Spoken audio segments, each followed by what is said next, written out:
আমার বাড়ি মিষ্টি মায়ের ফলাইনি অমাবস্যায় কীভাবে পুজো হয়েছিল। প্রতি বছর আমি কিন্তু ফলাইনি অমাবস্যায় মিষ্টি মাকে লেবুর মালা পরাই।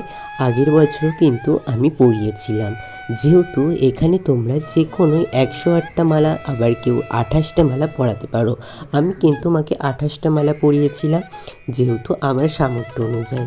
যেহেতু মাকে 28টা লেবুর মালা পরালে মাকে খুবই সুন্দর লেগেছিল। যেহেতু ফলাইনি অমাবস্যায় মাকে পাতি লেবুর মালা পরাতে হয়, তার সাথে আজকে কিন্তু জবার মালা পরাইনি মাকে, কিন্তু আজকে আমি রজনীগন্ধা ফুলের মালাটা পরিয়েছিলাম, যেহেতু মাকে একটু অন্যরকম সাজিয়েছিলাম। তারপরে কিন্তু মায়ের জন্য করেছিলাম পোলাও, তার সাথে করেছিলাম কাশ্মীরি আলুর দম আর পায়েস।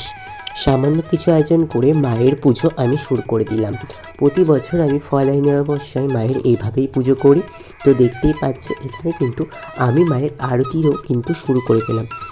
পুজো শেষে কিন্তু আমি মায়ের ঢাক বাজিয়ে কিন্তু আমি পুজোটা শেষ করি। পুজো সম্পূর্ণ হয়ে যাওয়ার পরে তো দেখতেই পাচ্ছি এখানে কিন্তু আমি ঢাক বাজিয়ে মায়ের পুজো সমাপ্তি করলাম। তারপরে কিন্তু মাকে নিজের হাতে ভোগ খাইয়ে, মাকে জল খাইয়ে সব কিছু করে আজকে ফলাইনি অমাবস্যার পুজো আমি সেরেছিলাম। তো আজকের ভিডিওটা সবার কেমন লাগলো অবশ্যই কমেন্ট করে জানিও। আর পুরো ভিডিওটার লিঙ্ক এই ভিডিওটার উপরেই দেওয়া আছে।